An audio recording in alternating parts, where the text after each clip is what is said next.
Good evening, parents, guardians, family and friends, board members, honorable guests, HIS faculty and staff, and alumni. Welcome to the commencement exercise at Harare International School, class of 2026. My name is Jeff Marquis. It's my delight and honor to serve HIS as secondary principal, and my honor to be your MC for today's ceremony. A quick housekeeping item just before we begin. If you could take special attention to silence your phones at this time. Thank you for your patience and a slightly late start, but we're going to get to it right now. So thank you and welcome again. At this time, it is my honor to invite the HIS faculty to take their positions for the procession of the graduates.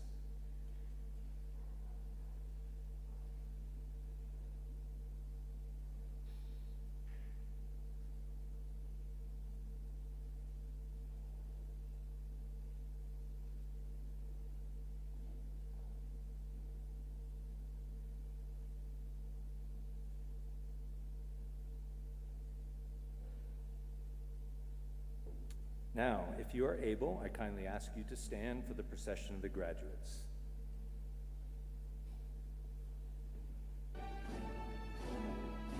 Ladies and gentlemen, distinguished guests, family, and friends, it is our pleasure to introduce you to the Harare International School's class of 2026.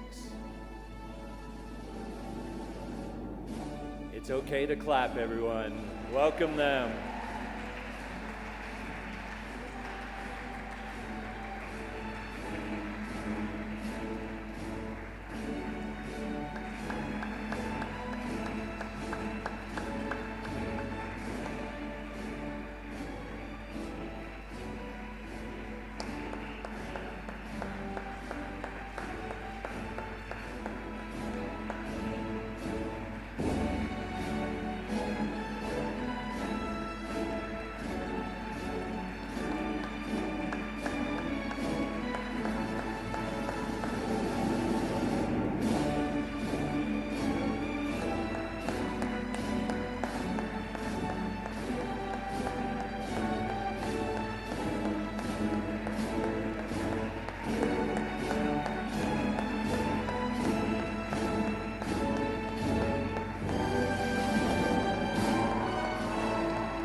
Thank you.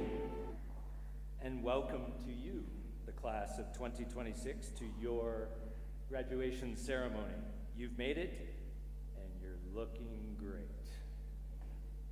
Please remain standing as I invite the DP Music class of 2026 and their friends to the positions to perform the national anthem. And I invite the HIS faculty to proceed to your seats as well.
You may now be seated.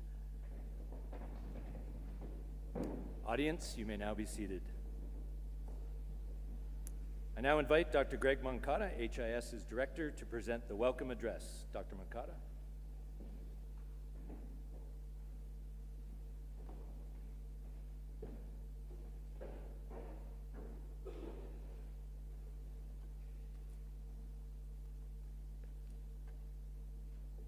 Mr. Marquis, that was the best.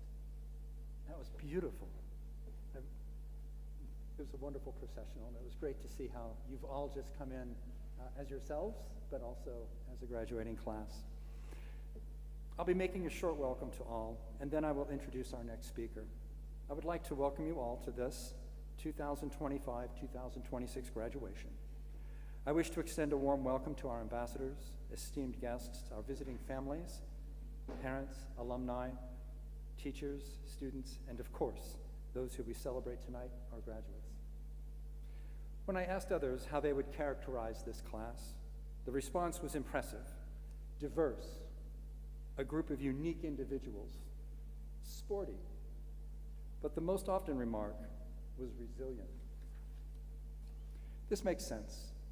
During your last 4 years alone, you have seen a rise of vast new technological advancements, new ways of learning, and a future that will require you to become more than just consumers. Indeed, you will need to become producers of content, design, and ultimately meaning.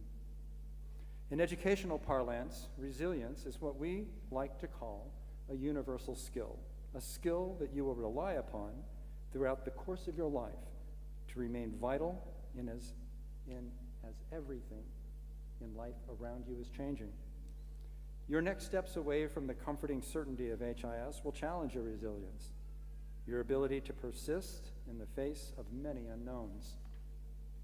Resilience is one of a number of universal skills you have learned here at HIS. Communication, critical thinking, collaboration, and cultural awareness. All will help you thrive in what is sure to be an exciting journey for each and every one of you. To close my welcome, in your imaginary backpack of universal skills, you will carry many fond memories. You will also carry your inspired dreams. To you all, it is now time for each one of you to step into a world of unlimited possibilities. That journey officially begins tonight. Good luck, Godspeed, and as always, onward and upward.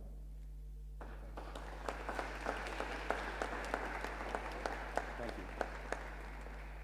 It is also my pleasure and honor to introduce our next speaker. Adler Aristide is the Ambassador of Canada to Zimbabwe, High Commissioner to Botswana, and High Commissioner to Malawi. He officially assumed his diplomatic post after presenting his credentials to President Emerson Mnangagwa in October 2023. Prior to his arrival to Harare, Ambassador Aristide has worked in the Canadian Civil Service for over 20 years and held multiple executive roles at Global Affairs Canada, including Director of Innovation and Impact, and served as the political counselor at the Canadian Embassy in Senegal. He is a prominent advocate for gender equality, serving as the He-for-She co-chair in Zimbabwe, focusing on preventing gender-based violence and empowering women and girls. Now, I know Ambassador Aristide in a different way. We are both girl dads. I am a father of 3 daughters, and he of 2, who are twins, which is next-level girl dad. And girl dads, like boy moms, play a special role in the lives of their children. And being a girl dad takes a high level of care, compassion, and in my experience, at some stage in their development, anything that is the color pink. In my observation, Ambassador Aristide not only succeeds but thrives, and as his daughters will tell you, he is loving, thoughtful, and despite being twins, he knows their differences well. Indeed, support for his daughters is impressive, and I observed during the senior final roll call that he and his wife, who, by the way, is likely to the key to his success as a girl dad, held up a large poster when his first twin was called, and it said, "Our favorite daughter."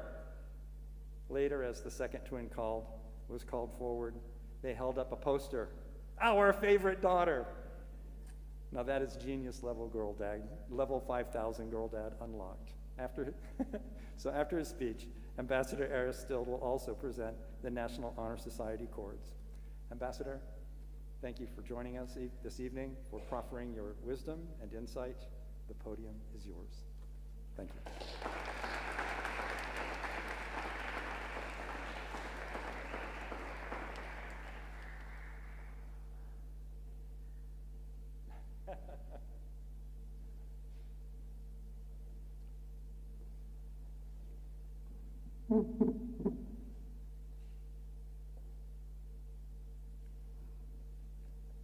Many thanks, Dr. Moncada, for this very generous introduction.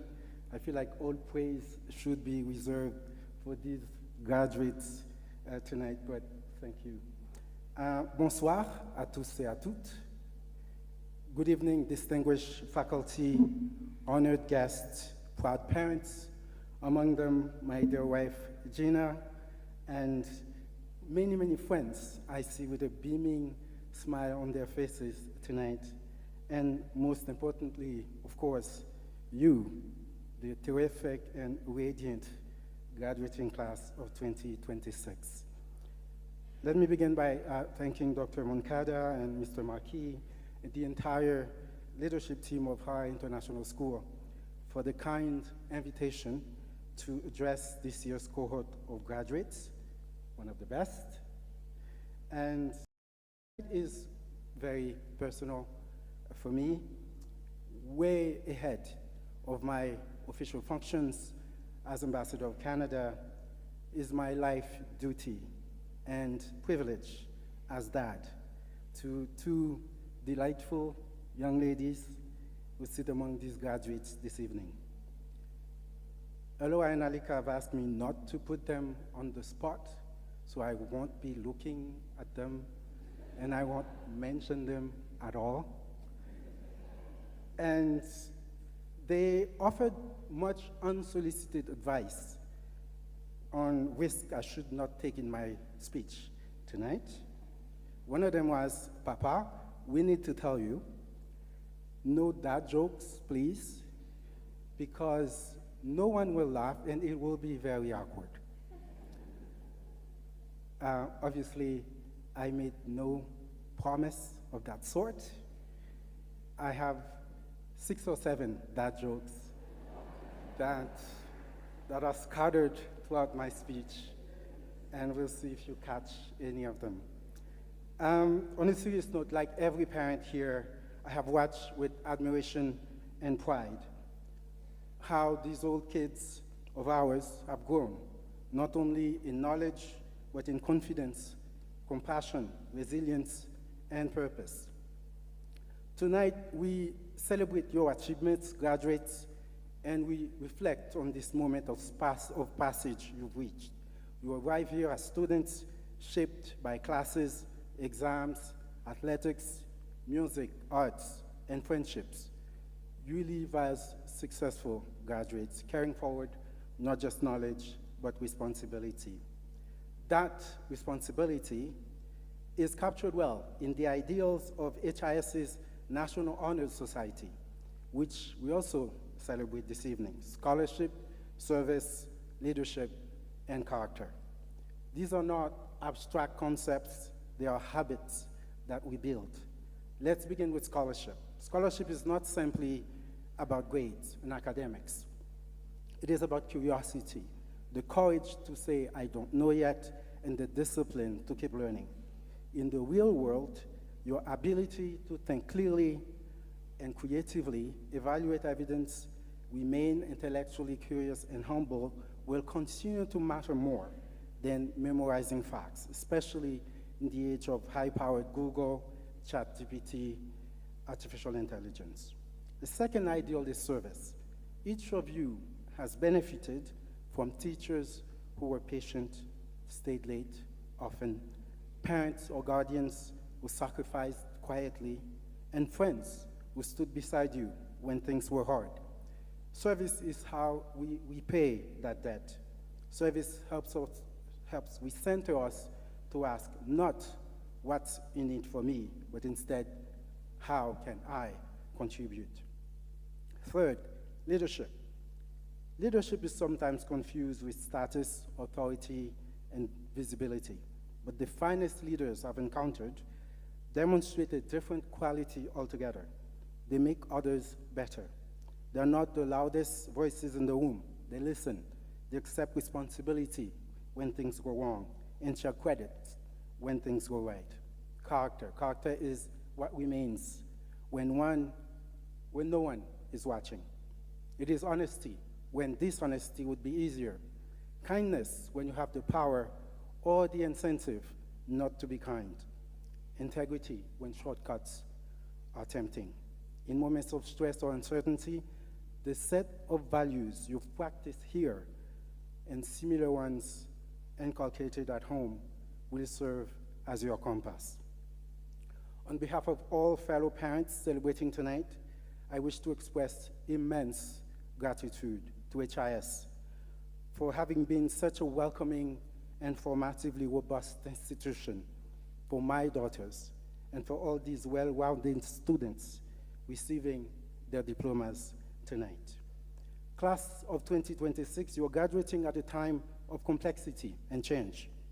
The world you're inheriting faces real challenges, but it also needs exactly what you bring: educated minds, generous hearts, strong character, and a different type and dimension of leadership. Do not wait for permission to take your place in the spaces you are about to enter. I know I'm expected to also share thoughts on my personal and professional trajectory. Dr. Moncada already did part of the job for me. But look, I did not go to an international school like yours. I had no idea what an ambassador was or what they do when I was your age. I certainly was not predestined to become a diplomat, even less so the head of a diplomatic mission representing Canada in Southern Africa. I was born in the small Caribbean island of Haiti and emigrated to Canada as an adult 25 years ago. Also, diplomacy is my third career already. I started off as a journalist, then returned to university for my master's studies, joined the Canadian government as a regular bureaucrat in 2005, and became a diplomat later in the last decade. I feel like I might have another career in me even before I retire. I'm telling you this for two reasons. First, you don't need to have your entire future mapped out from where you're sitting tonight. I'm still figuring things out at this stage. Second, you will do things and you will be things that you don't even know to dream about at this point in your lives. But the secret, if there is one, to achieving anything of a certain importance is primarily about having ambition that is not bounded by the existing time, space, and circumstances you find yourself today. As you continue building habits through hard work, ambition, and optimism, the future version of you will be well positioned to manifest dreams and capitalize on opportunities that come your way. Graduates, tonight highlights one of your most significant accomplishments thus far as a human being. It is also a marker of your growing up and taking increasing responsibility for your future. So let me conclude with this. Many of you probably know for sure what you're doing next, where in Zimbabwe, where in the world you're going to college, for example. Perhaps your top university choice came through, in which case, bravo, make the most of it. But suppose you won't get to attend your top school, because either you were not admitted, you missed out on an indispensable scholarship, a visa was not granted, or any other circumstance still unfolding, then what? What are you going to do about the situation? Only you know the answer, but it's still up to you what happens next in your life. The British author and educator Sir Ken Robinson observed, and I'm paraphrasing, life is not linear, it's organic. We achieve success symbiotically by exploring our talents in relation to the circumstances they help create for us. There isn't one single pathway to success. There are multiple pathways. And if you're tenacious and discerning in your pursuit, you will find your own successful pathway. Good luck to you, graduates. The world awaits you and awaits your essential contributions. Merci, thank you, and Makoto Koto to the class of 2026.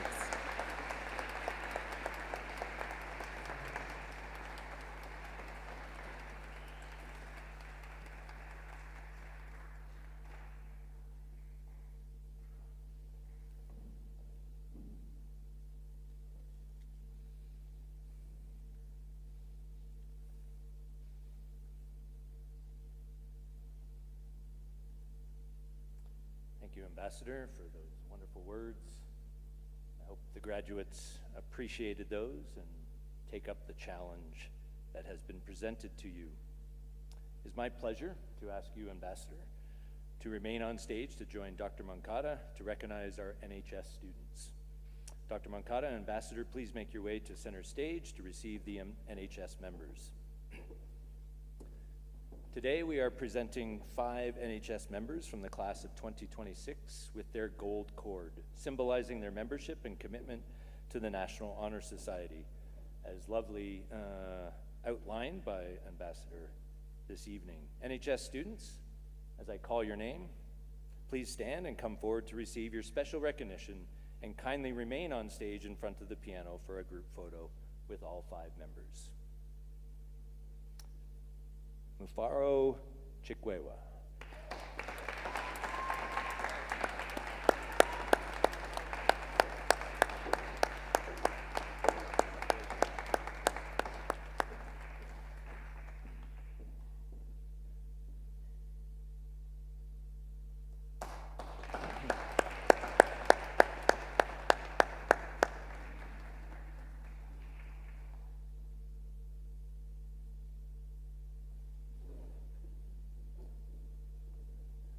Makanaka Machanzi.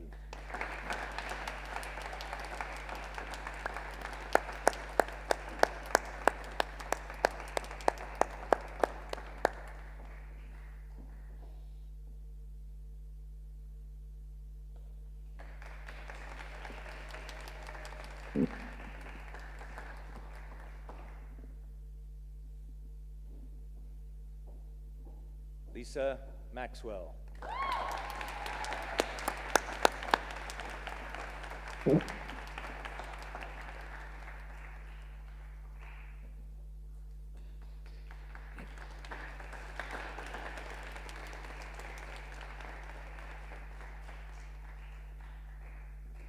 Maita Sabeta Boadi.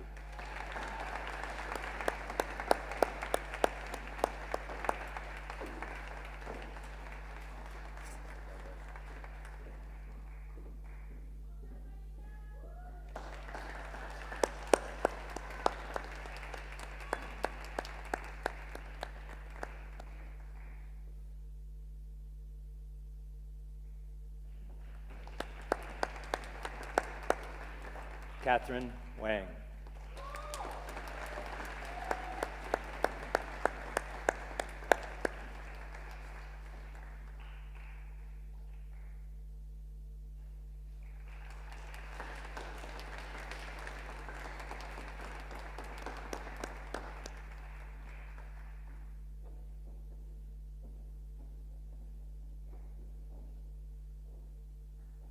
Once again, our NHS members for the class of 2026. Congratulations.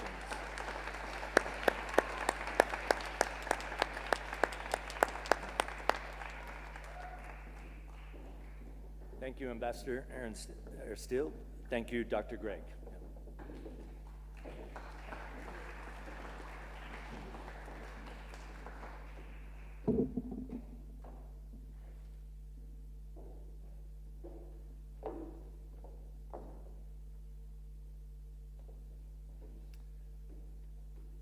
Welcome again, everyone, to today's ceremony, affectionately referred to as graduation. It is an honor for me, on behalf of the HIS faculty and administration, to present the class of 2026. As MC today, at your final community time and your secondary principal, I have the opportunity to take a few liberties today. Yesterday's blah, blah, blah that I inserted at the practice might make you laugh. I do hope to get plenty of side eyes, and maybe shed a tear, but that's up to you. I certainly don't intend any emotions. However, I would like to take a few moments to share directly with you the class of 2026. Apologies to family and friends while I address these 27 wonderfully diverse and unique individuals up on stage. I'm not forgetting about you. Rather, I'm honored to be representing our collective thoughts for the graduates at their last community time. When thinking what I would charge you with, I decided I only needed to think back over this past week to find the mass of stories just in the past 7 days. So I'm going to share a story. Cue Monday, Africa Day holiday. You are all settling in to day 2 of your senior trip. I drove up to Pamazinda, which, by the way, I was late arriving because I was arrested for 25 minutes by the police. Although interesting, that's not the story for this evening. Maybe at the reception I will share a little more about that, but we'll leave that for later.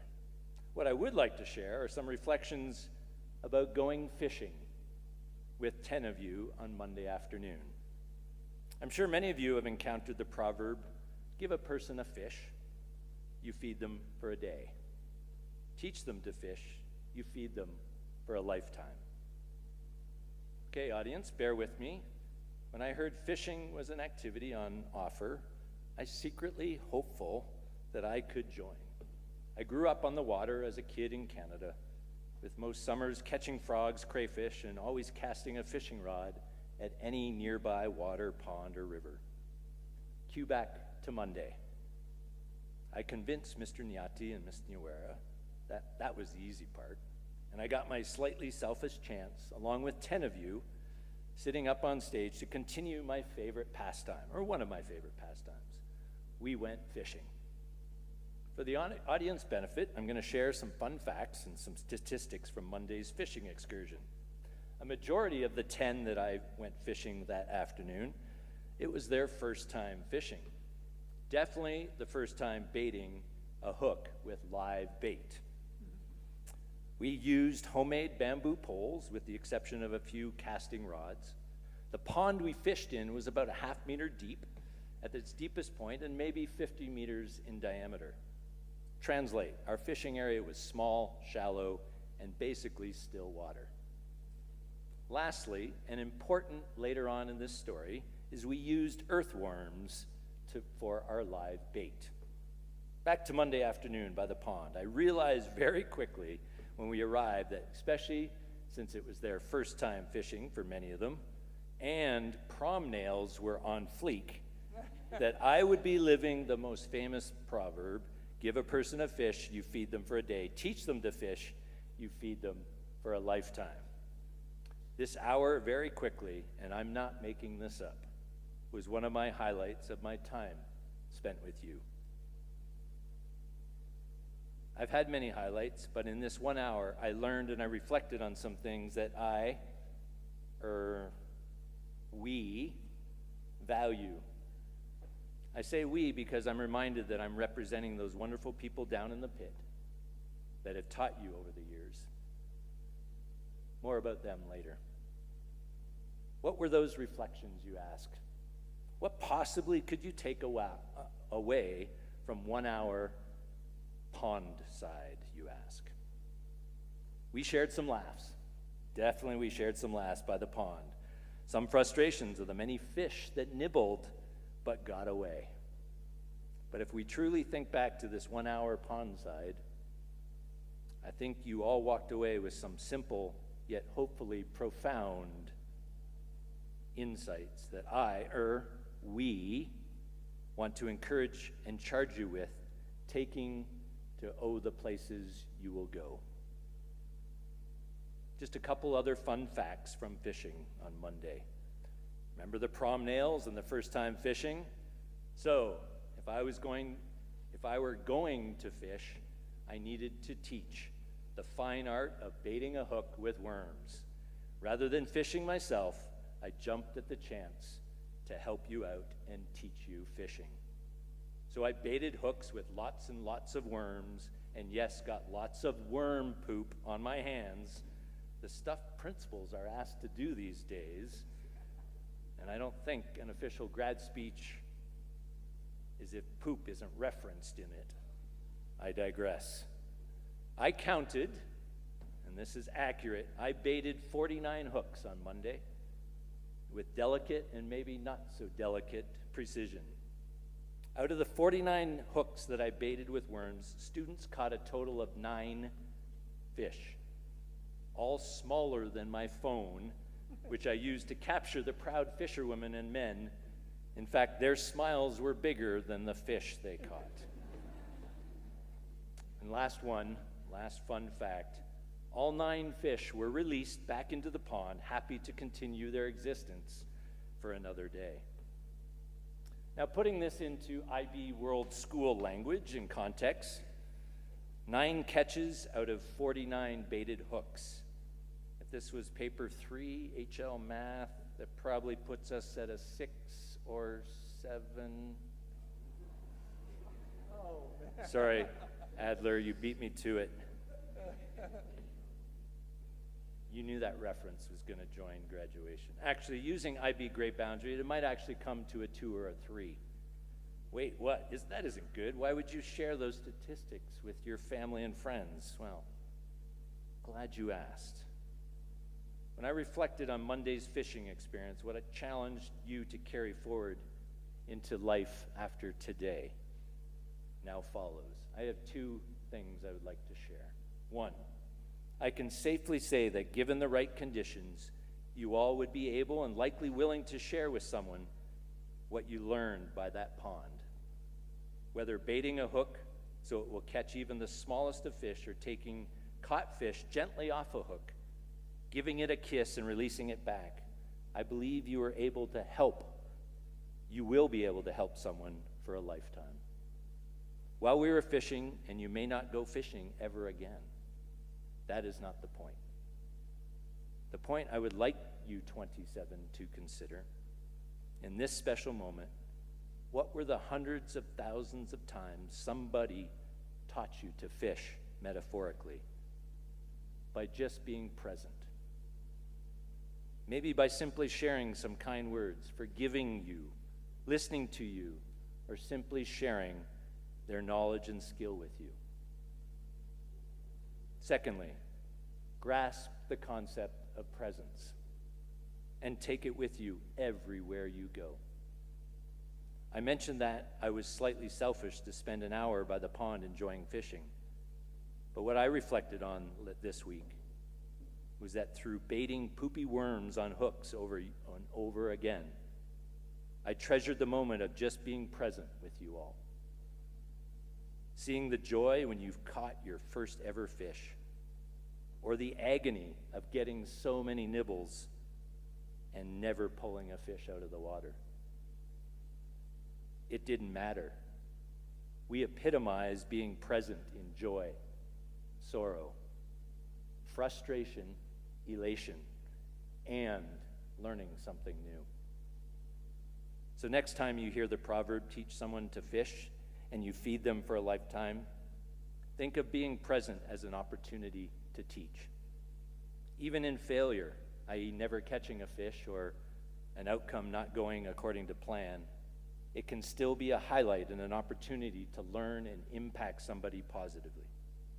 Like what you did for me on Monday afternoon. I won't forget that hour. Probably never. Because of how you made me and your classmates feel. Thank you for being present and allowing me to bait your hooks. I have eternal joy that cannot be taken away, knowing that you will likely pass this on to hundreds of others in the future. If you choose to get poopy hands dirty and bait their hooks, you'll feed someone's soul for a lifetime. Okay, as I close out, I have a gift for you. My gift is a story. It's not my story. It's a very short story told in one of Chicken Soup for the Soul books. What you do with this gift is up to you. However, as you sit shoulder to shoulder, one last time, I want you to consider what you've been given to you by those wonderful people who lined the procession for you at the start of today's ceremony. And embrace the challenge to help feed others for a lifetime the way they have set you up to be able to do. Okay, my gift, the The story goes, a friend of ours was walking down a deserted beach at sunset. As he walked along, he began to see another man in the distance. As he grew nearer, he noticed that someone kept leaning down, picking something up and throwing it out into the water. Time and again, he kept hurling things out into the ocean. As our friend approached even closer, he noticed that the man was picking up starfish that had been washed up on the beach, and one at a time, he was throwing them back into the water. Our friend was puzzled. He approached the man and said, "Good evening, friend. I was wondering what you were doing." "I'm throwing these starfish back into the water. You see, it's low tide right now, and all of these starfish have been washed up onto the shore. If I don't throw them back into the sea, they'll die up there from lack of oxygen." "I understand," my friend replied, "but there must be thousands of starfish on this beach. You can't possibly get to them all. There are simply too many. And don't you realize that probably happening on hundreds and hundreds of beaches up and down this coast? Can't you see that you can't possibly make a difference?" The man smiled, bent down, picked up yet another starfish, and as he threw it back into the sea, he replied, "Made a difference to that one." Class of 2026, as you ponder all that you've accomplished and learned, my hope and prayer for you is that you look at every day, every situation, and remember to be present, embrace the challenge, because we know that you will make a difference. Thank you from the bottom of my heart.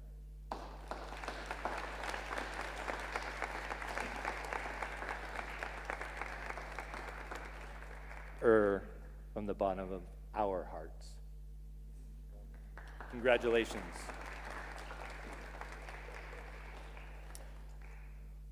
It's my pleasure to introduce our first performance of the evening. Please welcome Lisa, Kay, and Tafazwa to perform Original Medley.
Lisa, Kay, to Fuzwa for that wonderful performance. Let's give it up for them one more time.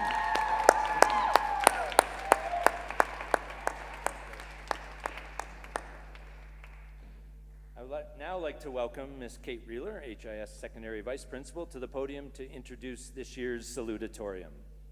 Ms. Reeler.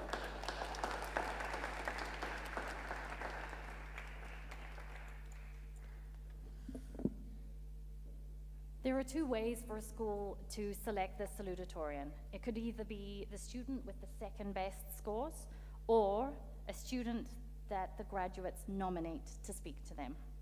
Our class of 2026 chose to nominate the student they would like to speak at this occasion. They have chosen a student who is outspoken, kind, courageous, filled with the really incredible HIS spirit, and is perfect to deliver our salutatorian speech. Tafadzwa Mazonde.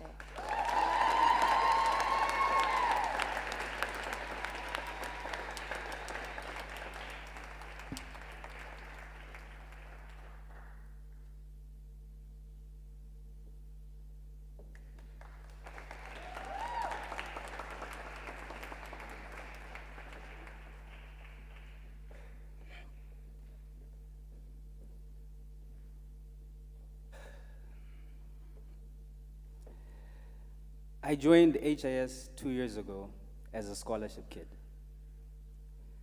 Among my other fears of wearing clothes to school every day as opposed to uniform, sitting on a sofa in class, which at first felt somewhat disrespectful as opposed to the traditional classroom desk. I was ironically afraid the most of the one thing that I did want to change. This is my identity always being reduced to just being a scholarship kid. Ladies and gentlemen, what you witness today as I stand before you is evidence that this fear I had has not come to pass. Evidence that HIS is not a place for defaults and predetermined outcomes, but rather a space where students are empowered to become whoever they want to be. This is what I believe every member of this cohort has become. It is my belief that we have all grown into the people that we have always wanted to be. And it is only because of the support that we have had from our teachers, parents, and family, and our friends, that this has been possible. Good evening, parents, guardians, members of staff, and the class of 2026.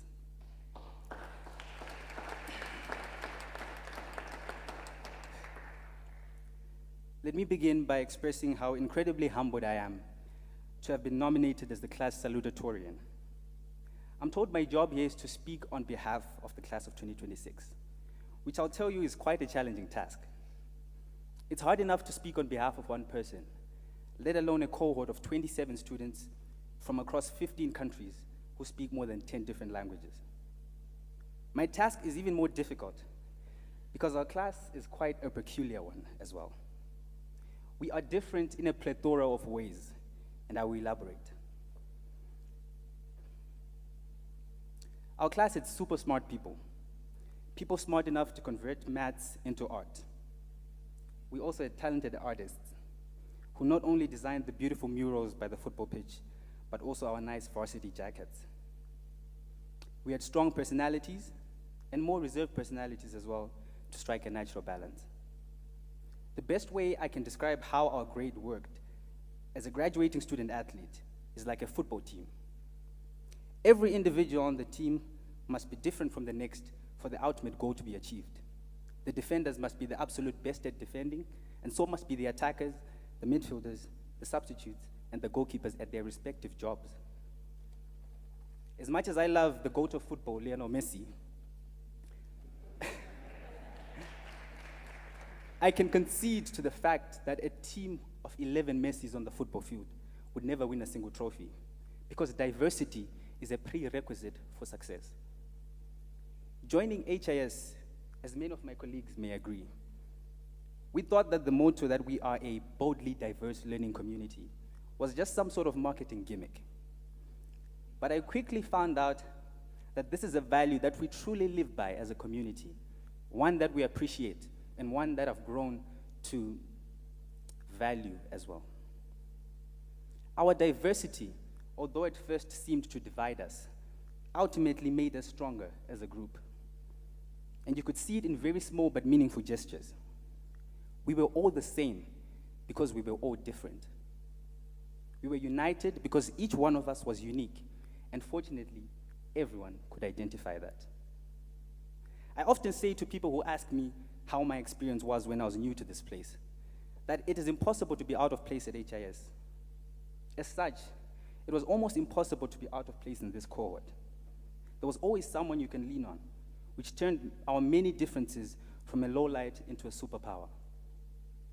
You may be forgiven, therefore, for questioning my classmates' taste, as they have chosen someone who only joined them 2 years ago to speak on their behalf.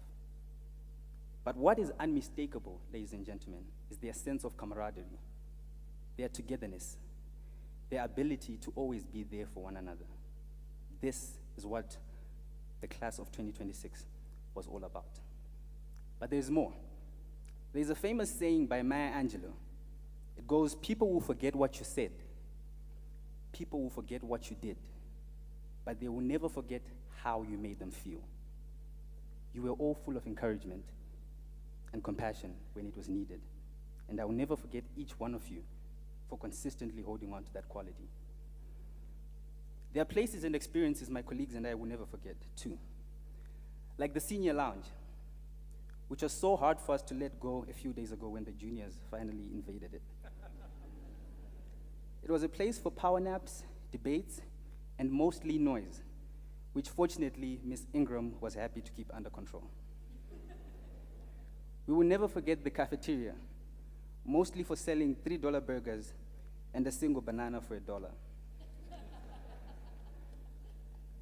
But also for the engaging conversations we would occasionally have with Nigel or Violet at the counter before attempting to get something on the house.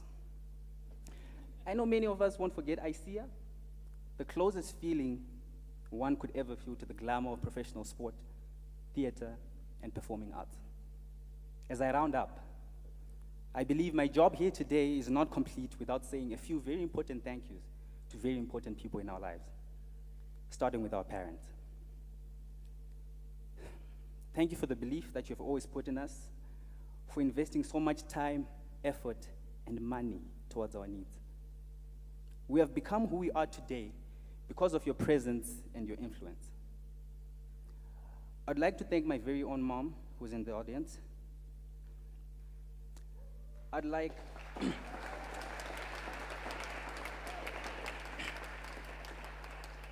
Mama, you did an incredible job, as I'm sure you can tell, raising me to be the young man I have become today. Mama ndinokudai Mwari akukomborere.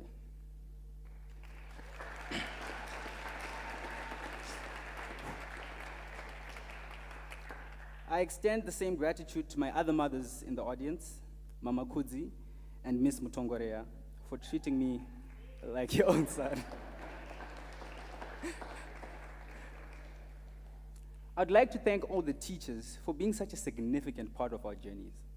Admittedly, I know it's probably not all happy memories between you and us, but we will always recognize your invaluable contributions to our learning. They say it takes a village to raise a child.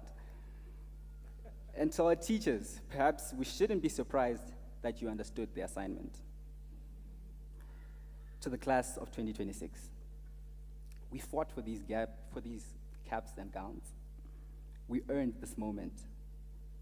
It has been an amazing journey, and you have reached just the minimum of your true potential. I will reiterate an important personal life principle that I live by to you all. You were created with a purpose that is far more meaningful than you could ever imagine. You have a destiny to find that is intertwined with so many other people's life journeys. You were put into the world not for your own benefit, but to be of service to your community and the world that surrounds you. As you depart and embark on your different individual journeys, I urge you to live out the values of being a warthog that you have learned from this place. To always ask yourself, in whatever environment you will find yourself in, how can I help? how can I make things better? You are all capable beyond measure, and the world needs your impact. My greatest wish is that in our unique ways, we all contribute to making the world a better place. Aspire to inspire before you expire. I thank you.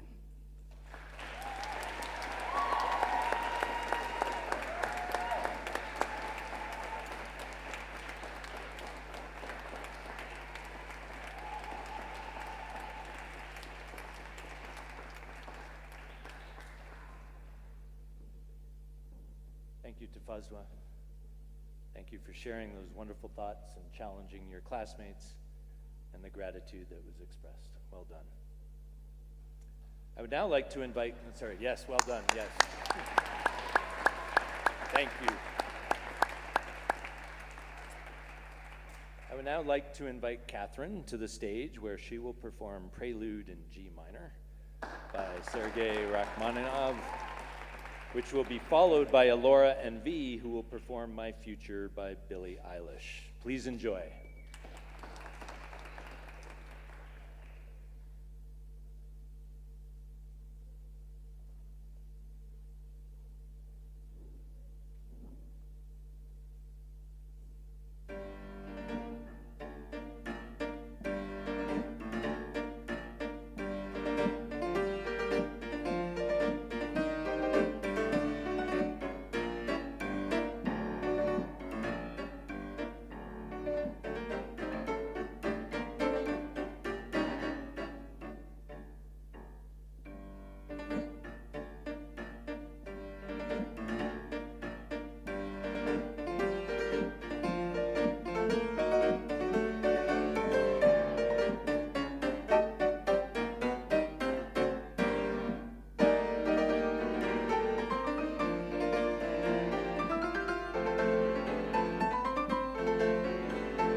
with anybody here. I'll see you in a couple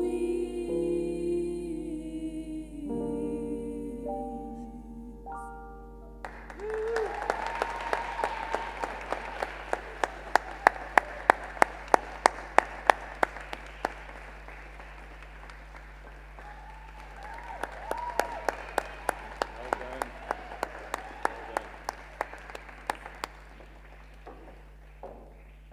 Awesome. Thank you all so much. Your future is in good hands.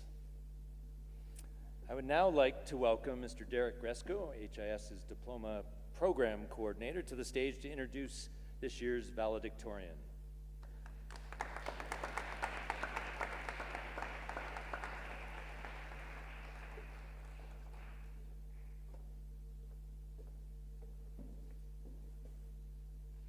The valedictorian is the most prestigious academic title and is awarded to the student in the graduating class with the highest cumulative DP average. Please help us honor this year's valedictorian, an individual who has produced the very highest caliber of scholarship, Catherine Wang.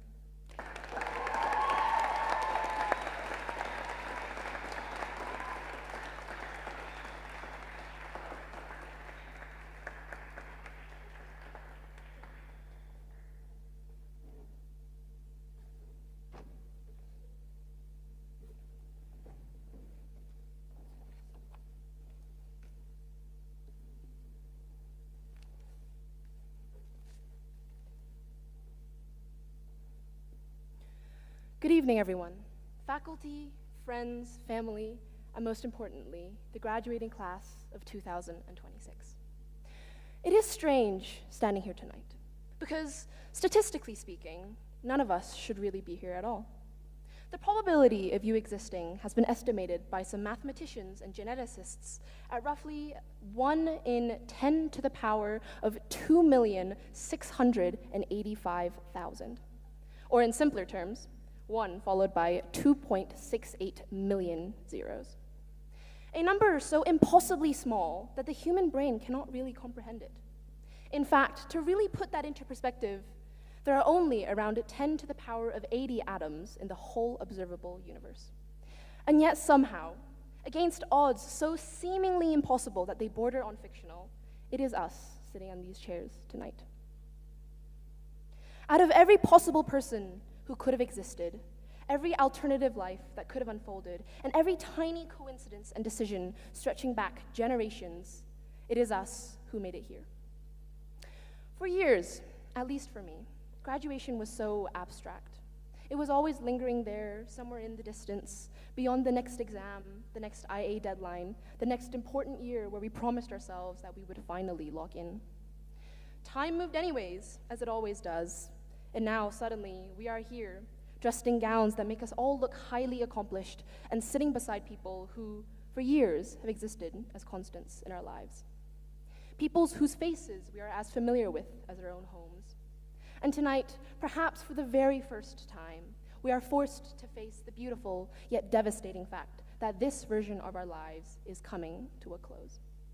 Of course, not right now. We still have the rest of this ceremony to get through. But in the way that all things end, through final classes that I didn't feel like were final, through conversations that became last conversations without even knowing it, and through paths that we walked every day without thinking that eventually there will come a day where we never walked through them again. Today is graduation, the day that we toss our caps into the air and drink to our success. A celebration to us, but it's also an acknowledgement of change. Graduation, this strange place between something so beautiful, yet so sad. Because to grow up, in many ways, is a continuous process of becoming and unbecoming, shedding old versions of yourself while stumbling towards something new. People often say that you become the average of the 5 people that you spend the most time with. But I do not think that that is entirely true. I think we are becoming a collection of everyone that we have ever loved, admired, argued with, envied, learned from, or simply sat beside long enough in that one science class for them to leave something behind in us. And if that is true, which I definitely feel that it is, then all of us, me included, will leave this place a scrapbook, carrying fragments of one another into the future. A word someone said that has a permanent place in your vocabulary, the song on your Spotify playlist, a laugh that you unconsciously copied, or an inside joke that still makes you laugh years later. Tiny human traces stitched together into who we become. Which is why I find it rather unfair when we reduce years like these into a single word, the word memories. Because memories feels too small a word for this. Memories doesn't show the 100 little green soldiers currently in Mr. Gresco's room. Memories doesn't capture Mr. Doro handing us yet another printed worksheet with the optimism that this one surely will not end up into the abyss of our French and English folders. Memories doesn't hold the taste of Miss Atlay's sugarless cake that she bakes for her math class and insists on giving to everyone. Nor does it hold the sound of Mr. Tom's voice berating us for using nsolve for the simplest equations. Or Mr. Nyati's 100th rendition of Dear Students, in the tone that made us just sit up slightly straighter. And those memories are only mine. There are thousands more suspended here tonight. Tiny moments and fragments of our own minds and imaginations. Ones that we once thought were ordinary, but thinking back today mean just so much more. The conversations we cannot quite remember, but also cannot quite forget. The laughter during community time, the panic before our exams, and the strange intimacy of collective suffering during IA season, where it seemed like it was really just a competition of who could get the least amount of sleep. Time moved unbearably slowly when we so wanted to leave, and now time moves impossibly fast when leaving has finally arrived. And that, perhaps, is the tragedy of growing up. We never really realize something is becoming a memory while it is happening. One day, it's just another Friday, like this one. But then years later, it becomes a thing that you'd give anything to return to for just 5 minutes. One day, years from now, we will forget our exam scores. We will forget rankings, predicted grades, application essays. But what we will remember is each other. We will remember who we became on HIS grounds. And maybe that is the real education. Yes, we memorized fancy words like the Krebs cycle for biology, Snell's law for physics, Engel curves, Maclaurin series, and countless other facts that we may or may not ever use again. But we also learned how to become people capable of failure and still continuing and moving forward in this strange little world that we called school. That simple, terrifying, beautiful fact that we were here at all, together. Against odds so impossibly small that they barely make mathematical sense. We were given consciousness and time and one another. Out of trillions of possibilities, we were handed this specific life, these specific people, this brief moment in history where our stories just happened to collide. Years from now, the details may blur, but somewhere deep inside us, this version of our lives will continue to exist. The version where we were all young, uncertain, and exhausted all the time, yet alive in a way that we may never quite be again. The poet Dylan Thomas wrote, "Do not go gentle into that good night. Rage, rage against the dying of the light." I do not think Thomas was writing purely about death. I think he was writing about life, about the frightening human tendency that we have to sleepwalk through it. The moments that we let pass unlived, the opportunities we postpone until we feel more ready, more confident, more certain of ourselves. The people we fail to love enough while we still can. But the light is always dying, fading away in the distance. Every year turns to the next, every conversation ends, and every version of ourselves eventually vanishes into time and space, returning to the stardust that created us. And so, Thomas demands that we rage, not with bitterness, but with aliveness, with urgency, with the refusal to let our lives become passive things, because truly, there is no moment like the present. Every opportunity that we abandoned out of fear, every feeling left unspoken, every dream delayed, time does not stop. The light continues to die. So, the class of 2026, let us rage. Rage against becoming cynical, rage against thinking you are too late, too ordinary, or too insignificant to matter. Rage against wasting your life trying to become who you think you're supposed to be instead of who you actually are. Take the trip, apply for the thing. Send the message first. Stay a little longer at dinners. Fall in love with people, places, and ideas. Allow yourself to care deeply about things. Be embarrassing sometimes. Be passionate. Be alive. because one day this too will all be gone. One day there will come a final ordinary moment for everything that you do not recognize as final until years later. But I do not think that life is valuable simply because things end. I think life is valuable because it happened at all. So, the class of 2026, my dearest friends, wherever life takes us next, across countries, universities, careers, and entirely different versions of ourselves, I hope we remember how miraculous it is that we were even here together in the first place. A probability so small that it should have been impossible, and yet somehow, incredibly, it happened. And because there is so little time and so much life left to live, let us rage together against the dying of the light. Thank you.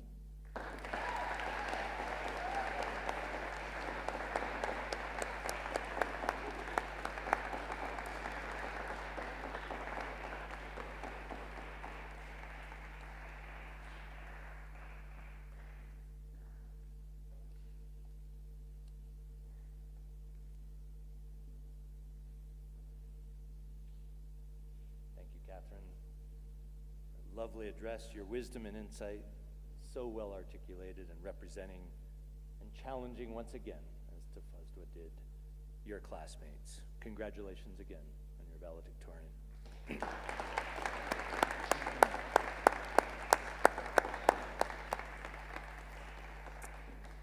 I would now like to invite Makanaka to the stage, who will be performing an original poem entitled Words We Never Said.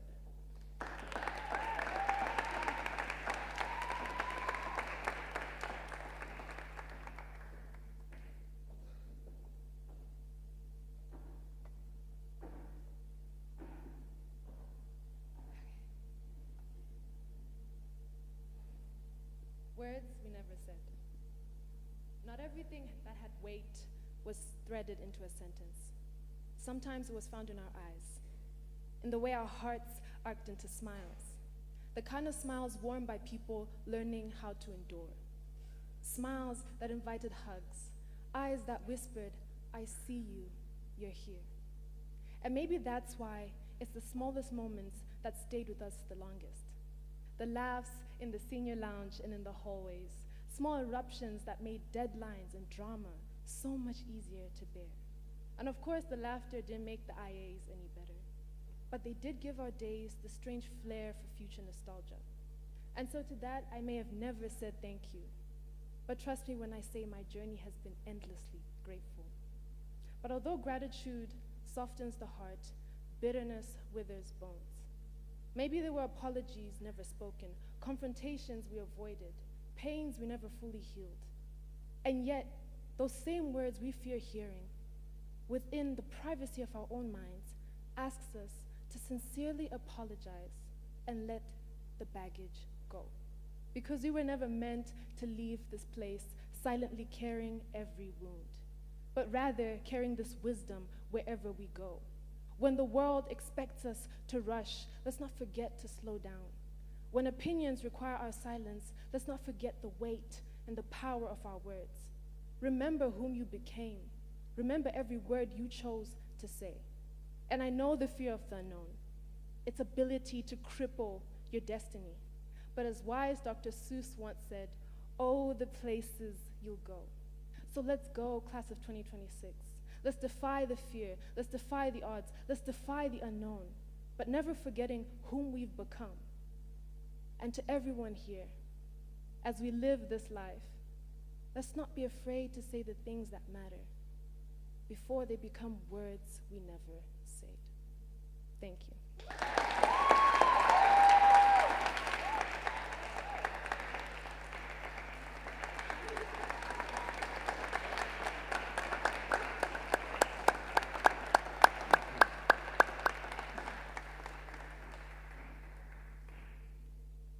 Thank you, Maka, for those words.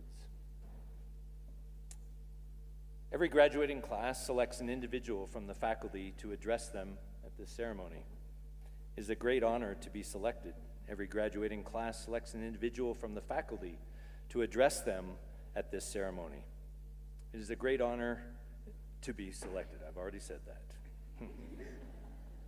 This year, the class of 2026 have chosen someone who has served this community in many roles, including economics, business, TOK teacher, leadership roles of EE coordinator and diploma coordinator. For many years, he has also led MUN.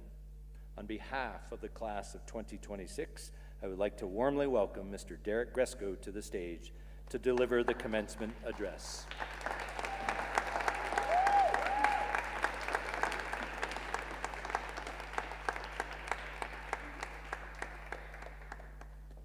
Also, as a tradition, as HIS graduation class, we'd like to present you the class varsity jacket. Congratulations, Mr. Gresko.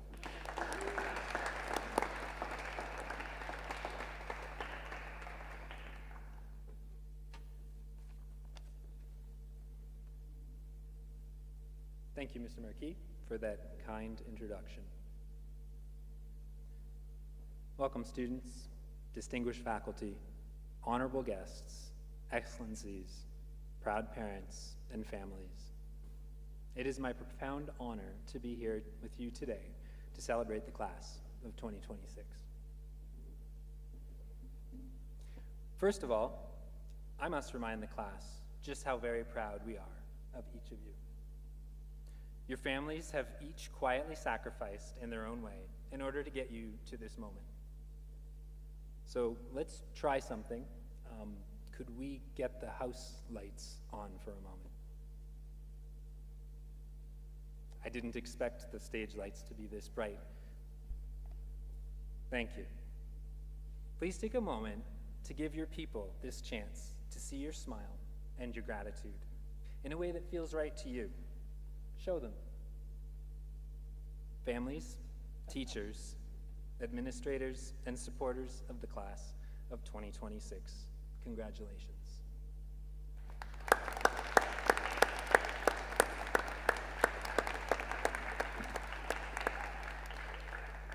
We got here together. It's folly to assume that I will have the answer and advice that work for all of you. Perhaps some of this will serve you well in your quest for a righteous life well lived. Is a righteous life well lived even the appropriate goal? It's a bit presumptuous of me to decide this, and I cannot be sure. But you asked for this. It's an honor to attempt to provide some personal learnings and musings to send you off into the world that you will help now construct. So do not by default accept the goal that I have offered for you, this righteous life well lived, but do take regular time to develop a mindfulness practice and to unleash the tools that Comrade and Brother Burjesh have provided for you in TOK. We hope that those will help you to better see what you want, what others want from you, and what the world is. I'll attempt to provide you some advice, and I think I'll start with a story. I like surfing. This is not to say I'm proficient at surfing. It's just really nice to be out there on the water. One day, after a very long session of perpetual novice surfing, everyone was leaving the beach. The sun was setting. I discovered someone in some peril. And this person was caught in a river estuary current, and everyone was walking away up the beach. So began an untrained solo water rescue. I'm not advising you to do this. So I got into the current, and when I reached him, he wasn't well at all. At that moment, it became clear to me that this casualty was quite into shock already. Sunset had just ended, and I realized the danger we were in. Vivid is the vision of the backs of those last surfers hiking up the far end of the beach, completely unaware what was happening at last light in this riptide behind them. And at that moment, this kaleidoscope of existence and life, memories, loved ones, exploded in my mind. I was in way too deep, and I considered saving myself. This was an option. But for some reason, I just knew I had to double down and try to save us both. These big decisions are often best made quickly. Recent research supports this.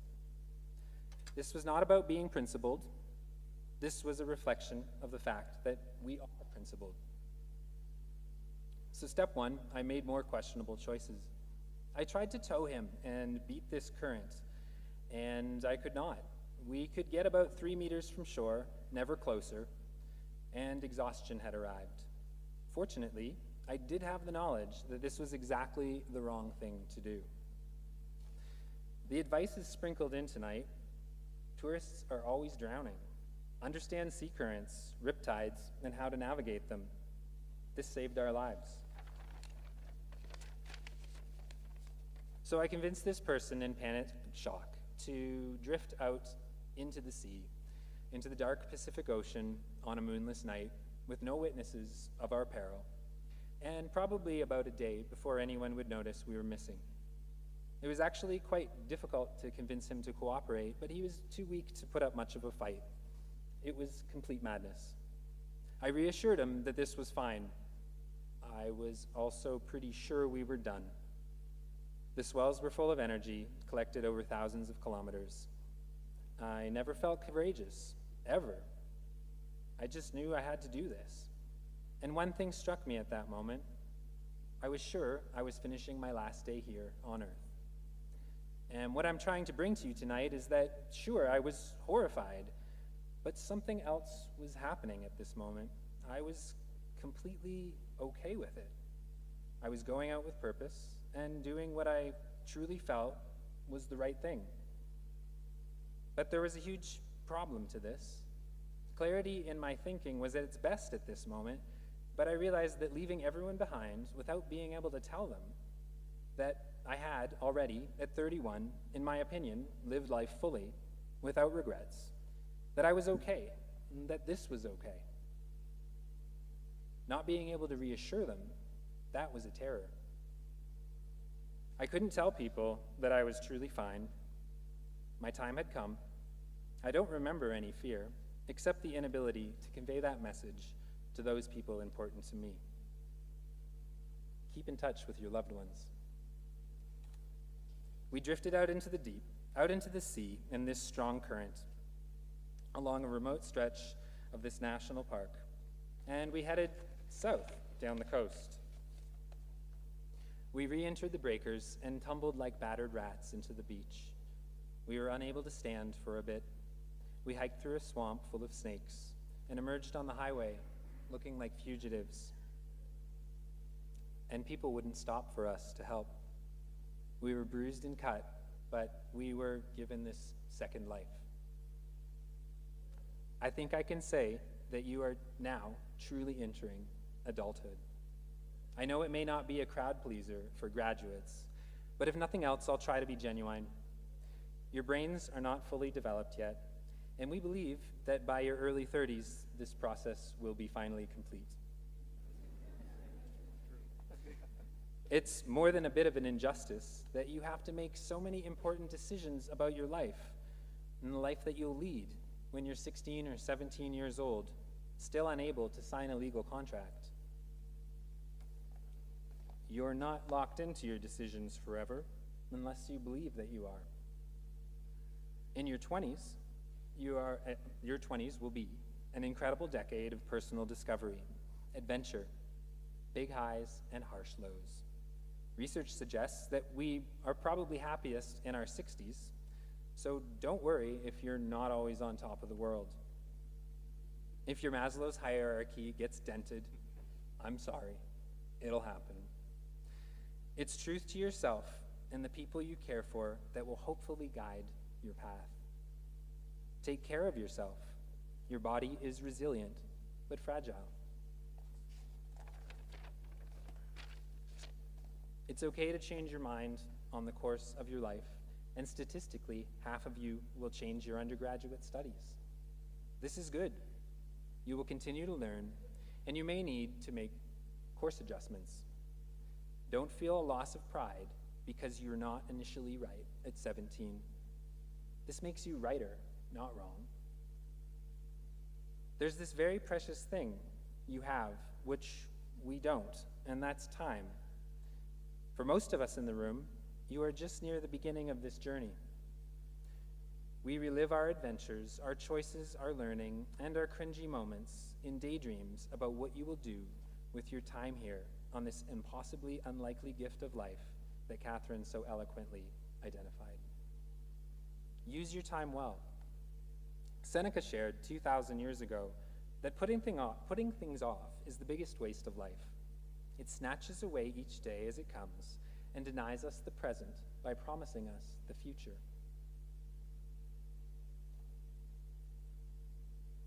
Service actually might make us the happiest. Your impressive work through CAS reflects Senora Charsley's ambitious efforts and so much effort on the part of all of you. And this has prepared you with skills for a life of involvement and vibrant experiences. Your accomplishments at HIS and beyond are an aggregate of profound and subtle, grand and small actions, and this pressure over time. We try to keep track of this. Many of the ways we've attempted to measure your growth and achievements are so limited, but they're these samples of your total ability, and we do what we can.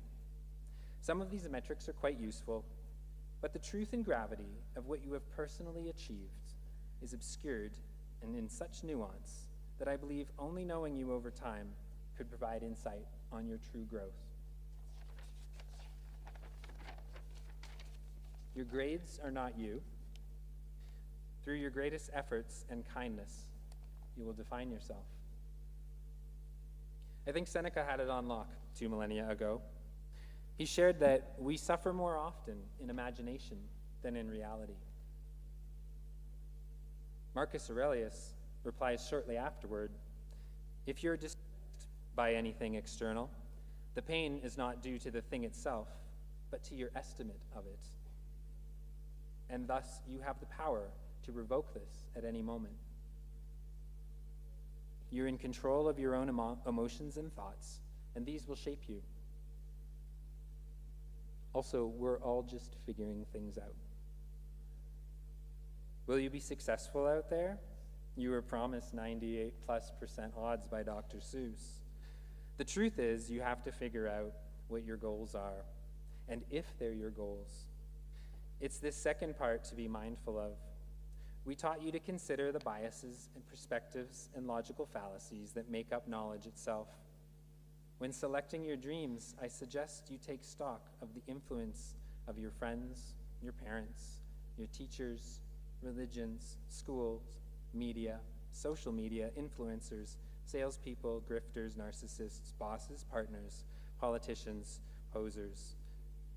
So choose your way with care. Revise it as you need to, and be kind to others. Don't let your dreams be dreams. Good night, and go well. Thank you.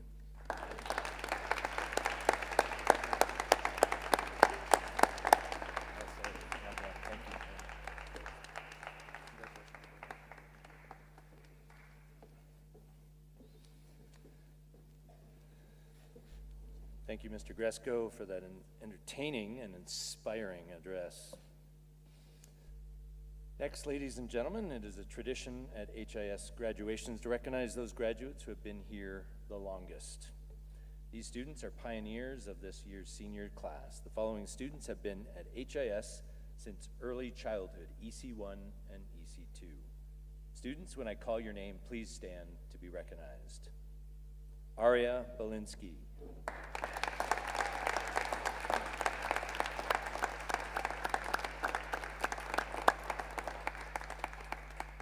Stacy Chirume.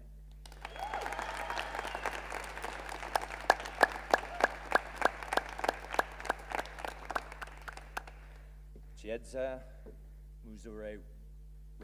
Sorry, Chiedza. Muzurewa.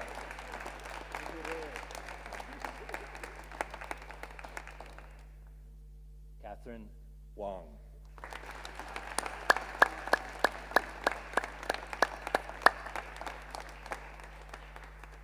And Lily Wu.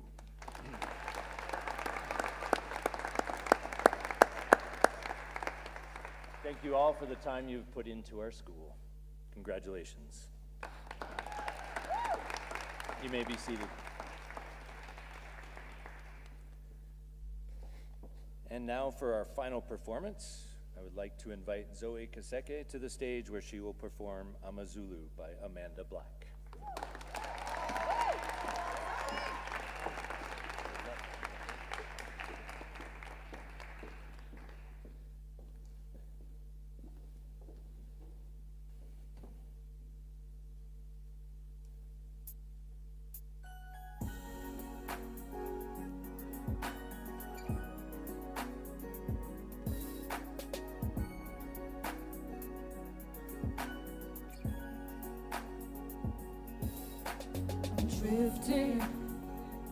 I'm drifting away into the darkness.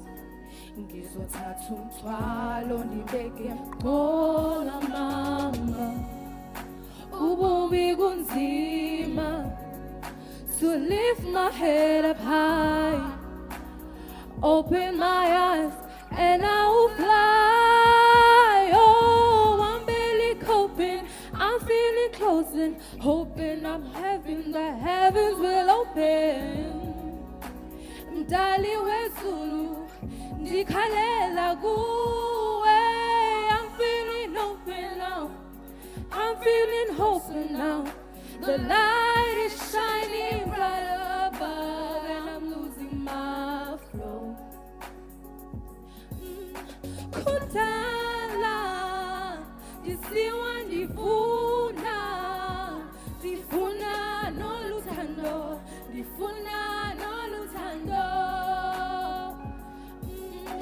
Kudala ndifuna unobibu kuwe munyama ngonya una.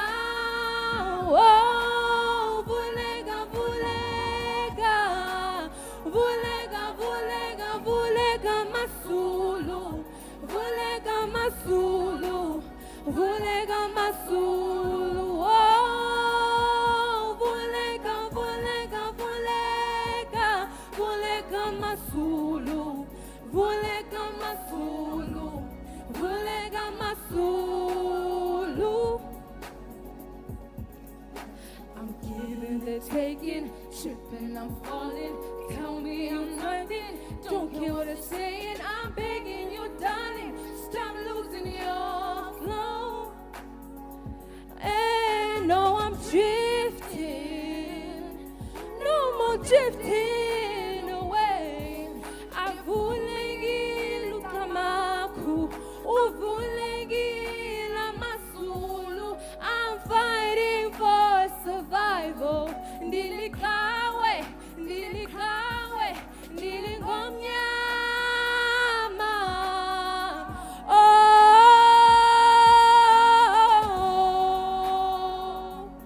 oh, oh,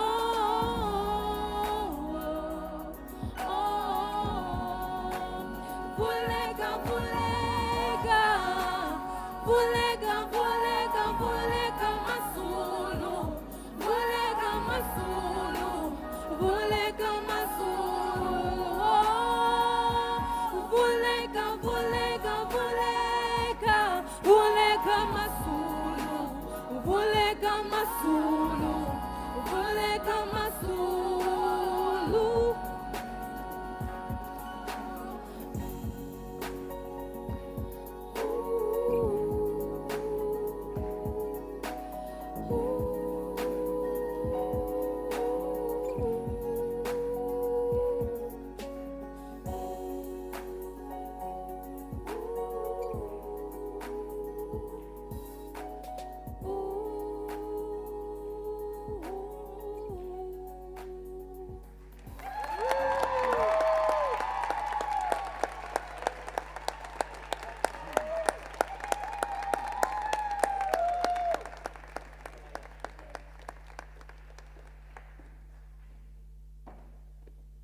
I'm gonna do something impromptu. You've been sitting a long time, and the performers tonight have done such a wonderful job. I think you should stand up, stretch your legs, and let them know how well, how such a great job they've done tonight performing for you all. So please stand up.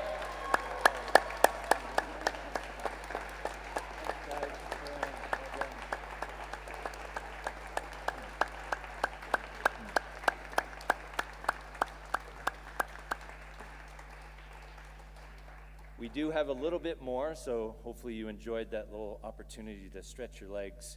But please, may you have a seat. We are going to continue with some of the exciting parts the rest of the evening. Members of the Board of Directors, Dr. Moncada, our school director, HIS community, it is my pleasure to introduce you to the class of 2026.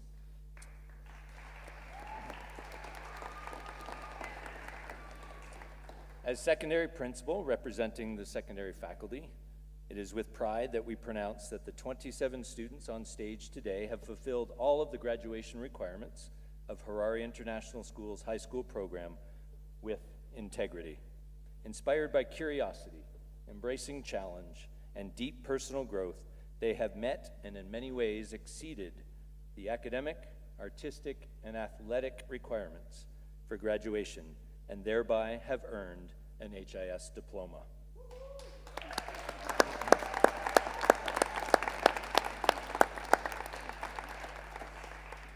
I'd like to now invite our secondary counselor, Ms. Payne, to the podium. Ms. Payne will call each student up to receive their diploma in alphabetical order by surname and share with you a little bit about each student as they come up to receive their diploma.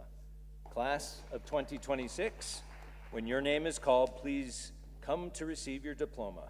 Dr. Moncada and Ms. Reeler, it would be our honor to have you join me stage right to award the diplomas. Ms. Payne, the podium is yours.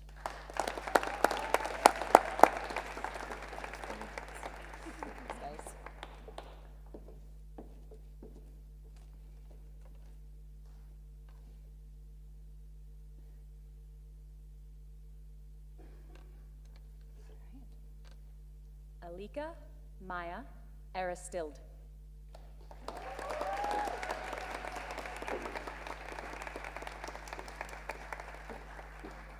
Alika will leave HIS to study design at York University in Canada.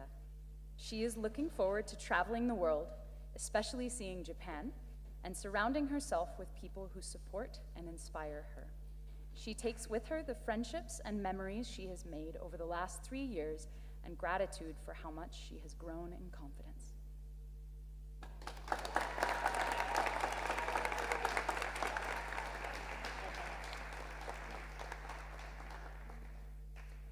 Elora Clea Aristild.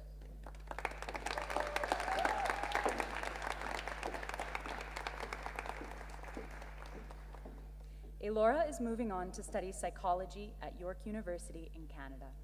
She hopes to work in the field of psychology and to have a stable enough income to live independently, happily, and lavishly.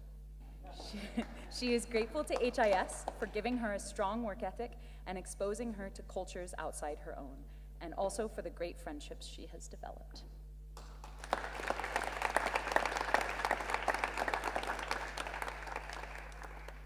Arya Natalia Belinsky.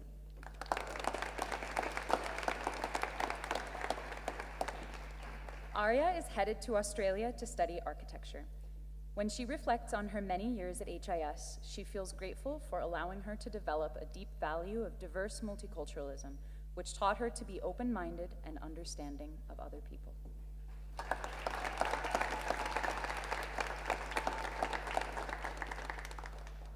Maita Tadiswa Saveta Boadi.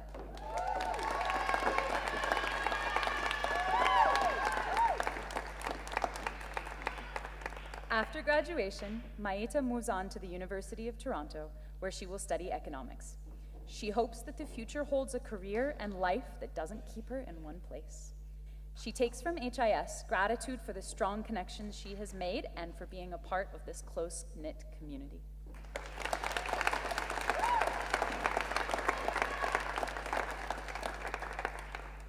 Mufaro Chloe Chikwewa.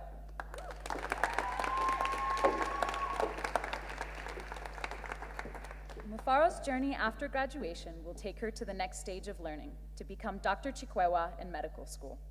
She hopes that in the future she will be working as an anesthesiologist, living by the beach in Australia. HIS has taught her both to take risks and have fun, and she is grateful for the deep kindness of the community amidst its diversity.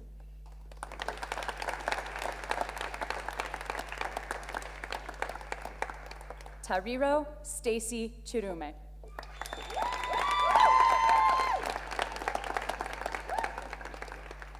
Uncle Stace will go on to Canada to study at the University of Calgary.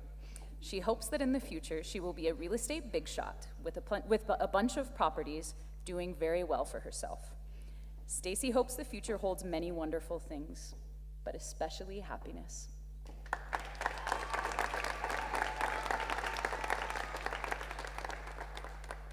Mohammed Akli Ejekwan.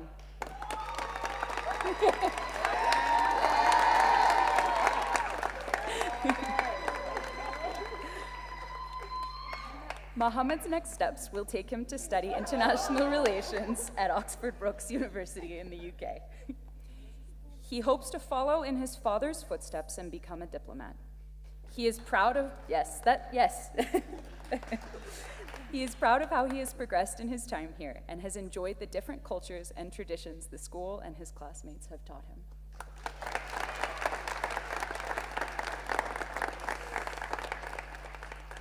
Sumaita Farbin.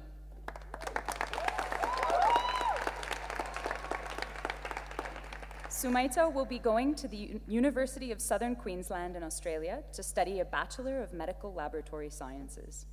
She hopes that in 10 years she will have a big family and a few bunnies. She is grateful for the friendship she has made in her time here and what she has learned about so many different cultures.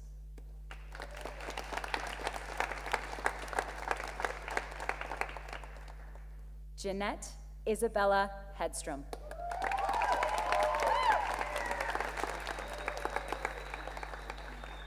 Isabella's journey will take her to study nursing and public health at the University of Malta. She hopes that the future holds success, both in what she does and who she is surrounded by. She hopes to help people, make a difference, and be close to family. She has loved the ICEA trips and the close friendships that she has developed at HIS through playing sports.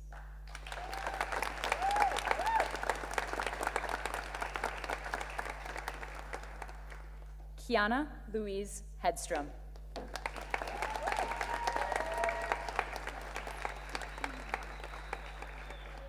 Kiana is going to the University of Malta, where she will study pediatric occupational therapy.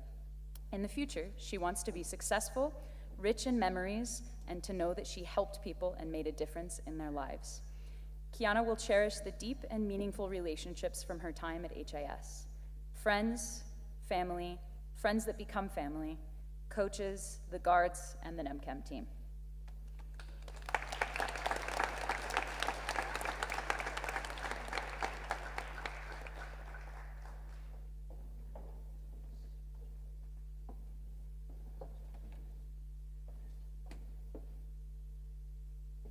Kei Kamuruko.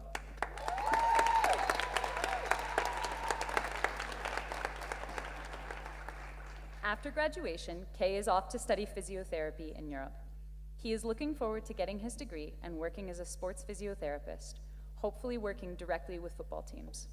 His greatest memories at HIS have come as a student athlete and all of the incredible things that sports have brought to his life, especially many good memories from ICEA trips.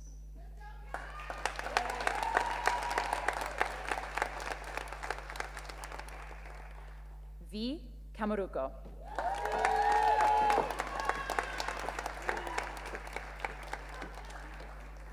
V will be headed to Europe, where she will study psychology, and also wants to ensure that she gets rich experiences volunteering at local hospitals to gain experience in the medical field. Her long-term goal is to get a master's in psychology and become a clinical psychologist. She takes from HIS deep gratitude for her many ICEA experiences. They were loud, full of joy and celebration, and allowed her to make new friends from new schools.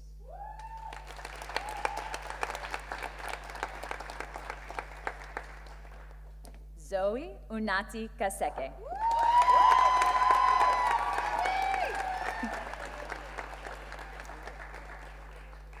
After graduation, Zoe's journey will continue at university in Mauritius, where she will study agriculture and business management. She hopes that in the future, she will be working with agricultural specialists and in the business industry to continue to enrich the agricultural sector in Zimbabwe. HIS gave her a strong support system and a lot of help through her academic journey. And of course, she is grateful for meeting her nephew, baby Theo.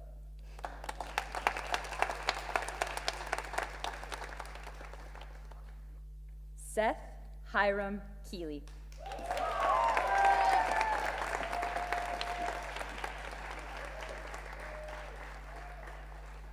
Seth is headed to Bulgaria to serve a 2-year mission for his church after graduation. For his future, Seth the Humble hopes to be content in all aspects of life. When he looks back on his HIS journey, Seth is grateful to have developed a great love of philosophy and literature during his 4 years in Zimbabwe.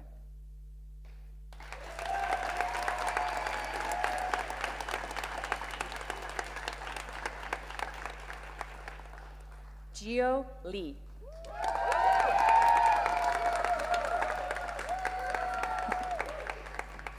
Gio will be going to Seoul National University, where she will study clothing and textiles with a potential double major in either business or economics.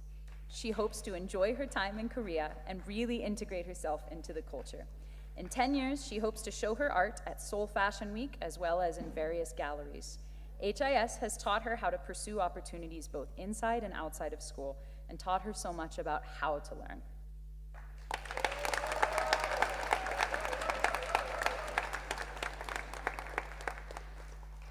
Makanaka Michelle Machanzi.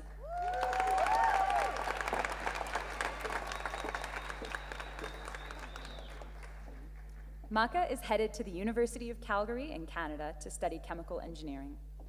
In her future, Maka hopes to live in purpose in every aspect of her life. From HIS, Maka will remember all of the conversations that shaped her journey and the chemicals in the lab.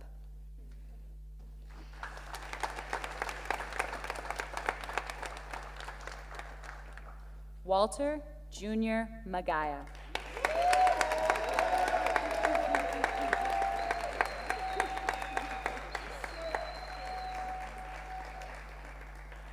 Walter will spend some time working and developing his skills before pursuing a degree. He wants to be a billionaire philanthropist by 29, having owned and sold a couple of businesses, and to have taken over some of his father's businesses as well. HIS has taught him how mixing backgrounds creates new friendships and experiences. Like in the movie Ratatouille, where you mix new flavors, everyone has a different flavor and adds something unique when you connect with them.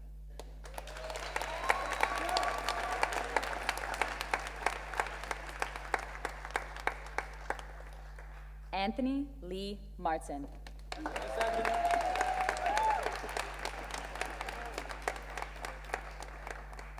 After graduation, future Dr. Anthony Martin wants to work in the medical field.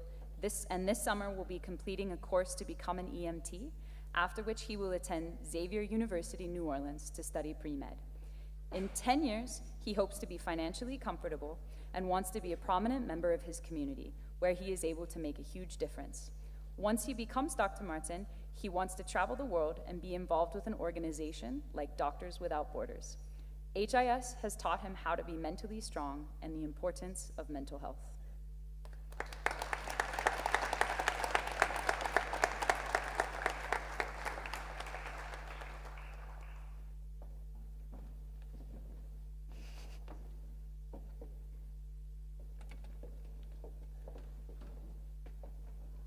Zoe Matiza.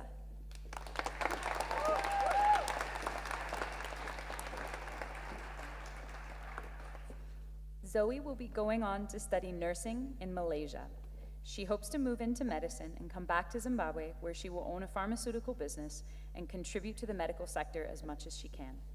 She has benefited deeply during her time at HIS from the kind teachers and has enjoyed the many trips she went on. She will miss the library. It has so many interesting books that she hasn't yet finished.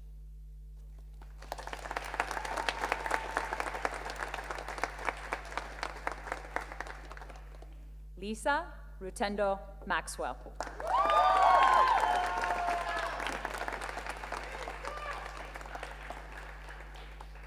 Lisa will be moving on to study international business at Taylor's University in Malaysia. She hopes that in 10 years, she will be making massive amounts of money as a creative director in music, fashion, and film, and have met Drake in person.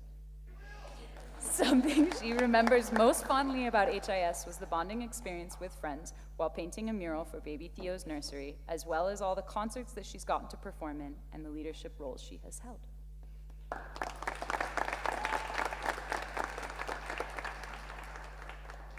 Tafadzwa Emmanuel Mazonde.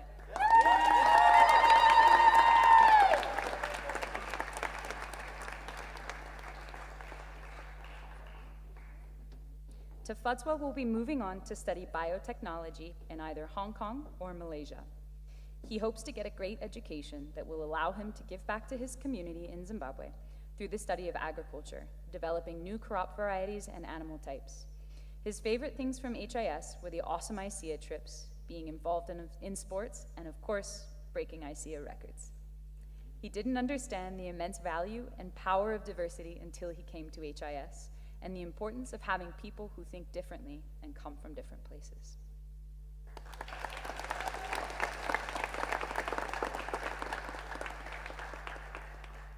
Chiedza Melanie Muzarewa.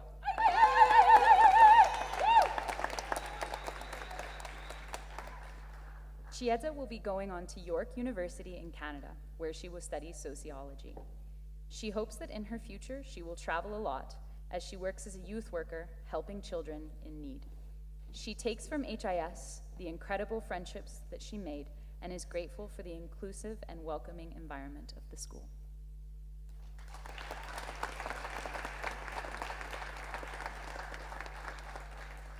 Adeshewa Toluwanimi Odushola.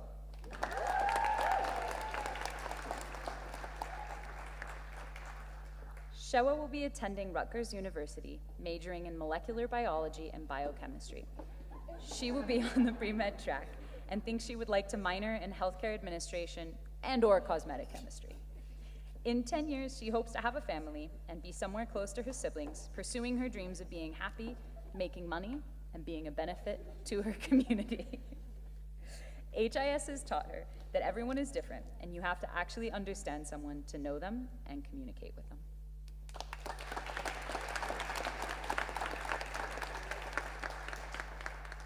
Kupa Kwashe Sakupwanya.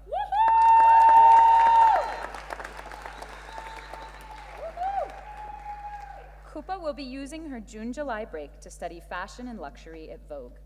From there, she will go on to study at Regent's University, London. She wants to work hard so that she can get a collection in Birkin, get her dad a private jet, live in Monaco, and be a billionaire by 30. From HIS, she takes the friendship she has made and the many lessons she has learned while here.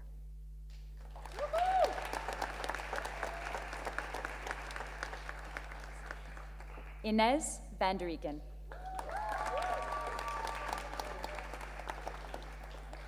Inez will be going on to study architecture at Oxford Brookes University in the UK. Her hope is to pursue her own life and career, to find a place where she can build her life and go forward there. HIS has taught her to be more open and given her the ability to speak in public.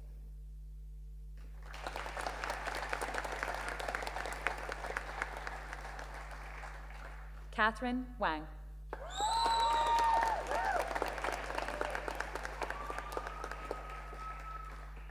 Catherine will be going to the University of Chicago to study physics. She hopes that she will ultimately work in either engineering or nuclear and quantum physics. She hopes to make a lasting impact on the STEM community in her future. HIS has sparked her curiosity through the freedom to explore alongside a group of phenomenal people, including her classmates and teachers.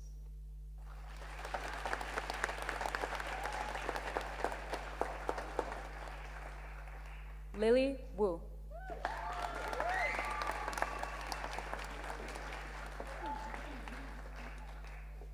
Lily will study business management either at the University of Nottingham in the UK or at University in Hong Kong. In 10 years, she hopes she will be somewhere where she is happy. She hopes to have a stable career, to still do art as a hobby. Lily loved the ICEA art trips and enjoyed the support of her teachers and the many, many memories.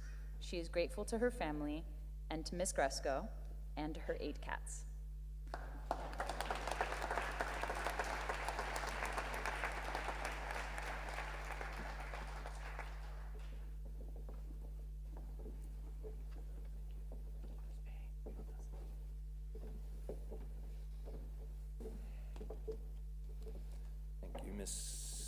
Ms. Payne and Dr. Moncada.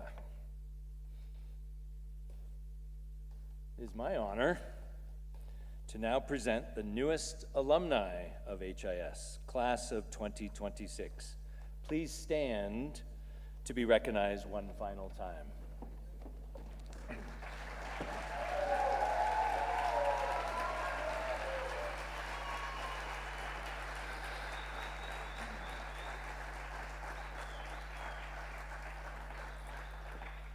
Honored guests in the audience, this marks an official moment of transition. Graduates, you are from Algeria, Bangladesh, Barbados, Belgium, Canada, China, Eswatini, Germany, Korea, New Zealand, Nigeria, South Africa, Sweden, the United States of America, Zimbabwe. Through your diversity and your shared experiences, you have been connected by your time together at HIS. It is with these words that I break the bond that has united you as HIS students and confer on you a new freedom to pursue your dreams and realize your destinies. Okay, class, are you ready? Yes. Come on, are you ready? Yes! There we go. Good, because it is time. Families and friends, I present to you the Harare International School class of 2026.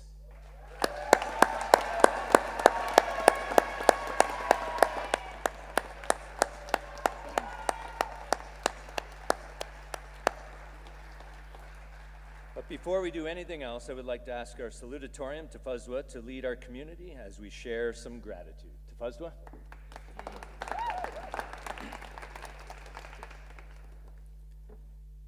Thank you to Mr. Rukato and the operations team for their part in the setup and logistics. Thanks to Mr. V, Tino, and the IT team for the tech setup and live streaming.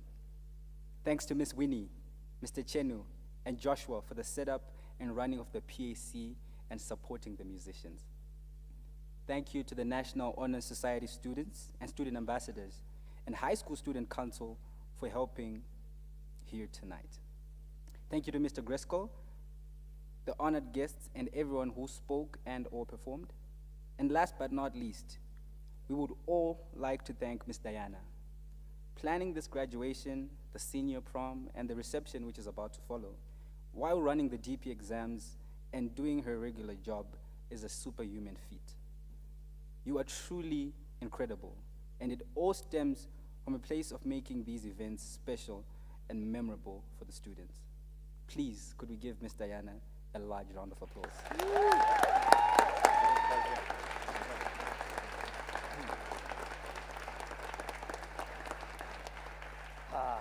All right. Okay, graduates, are you really ready this time? No, I'm not going to allow that. Are you ready? Yes. Yeah, there we go. There is one more order of business. Audience, I ask that if you are able to please stand for the recession of the graduates. Guests of HIS, please join salutatorian Tafazwa as he leads the countdown from 5. 4, 3, 2, 1.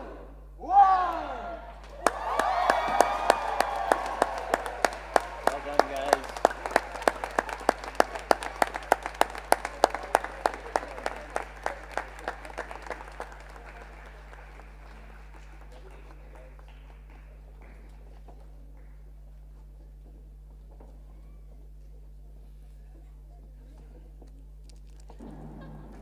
Family members and guests, please allow the graduates to recess out of the auditorium.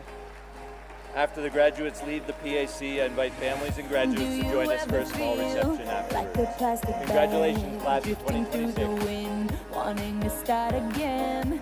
Do you ever feel this so paper thin, like a house of cards, one blow from caving in? Do you ever feel already buried deep, 6 feet under screens, but no one seems to hear a thing? Do you know that there's still a chance for you, 'cause there's a spark in you. You just gotta ignite the light and let it shine. Just on the night, like the 4th of July. 'Cause baby, you're a firework. Come on, show 'em what you work. Make 'em go, as you shoot across the sky. Baby, you're a firework. Come on, let your go.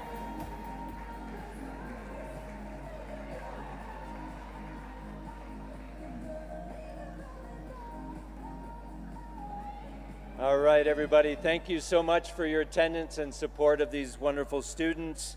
We now invite the families to a small reception by the high school art room. Thank you all for coming. Have a wonderful evening.